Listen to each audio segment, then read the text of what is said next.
గురుగారు, తులారాశి వారికి ఈ వారం ఏ విధంగా ఉండబోతోంది? తులారాశి వారికి 4 గ్రహాలు యోగిస్తున్నాయి తల్లి. ప్రధానంగా ఏకాదశంలో సూర్య బుధులు, జన్మ చంద్రుడు, షష్ఠంలో రాహువు. అద్భుతమైన ఉద్యోగ ఫలితాలు గోచరిస్తున్నాయి. ఉద్యోగంలో మేలు చేకూరుతుంది. ధర్మ మార్గంలో ఆలోచించి అభివృద్ధిని సాధించండి. ఎదురు చూస్తున్న పనుల్లో విజయం ఉంటుంది.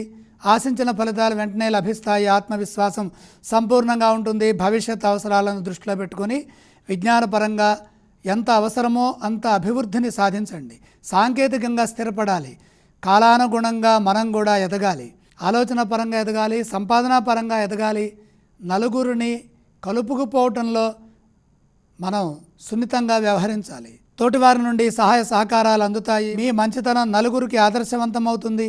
దయా వాత్సల్యాలతో సంభాషించడం వల్ల మేలు చేకూరుతుంది. మిత్రుల వలన సహాయం అందుతుంది.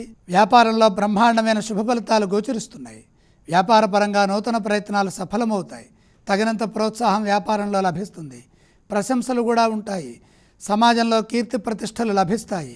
లాభ నష్టాలకు అతీతంగా ధర్మ మార్గంలో మీ కర్తవ్యాలను చిత్తశుద్ధితో నిర్వర్తించడం ద్వారా సుస్థిరమైన ఫలితాలు లభించడం ద్వారా మీకు శాంతి లభిస్తుంది. తులారాశి వారు ఈ వారం ఎటువంటి స్తోత్రాల్ని పఠించాలి?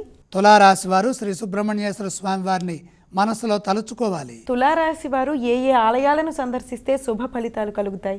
9లో కుజగ్రహ సంచారం జరుగుతోంది. సుబ్రహ్మణ్యేశ్వర స్వామి వారిని వల్లి దేవసేన సహితంగా దర్శించండి. అలాగే ఈ రాశి వారు ఏవేవి దానం చేయాలి? కుజగ్రహ ప్రీతిగా కందులు దానం చేయండి.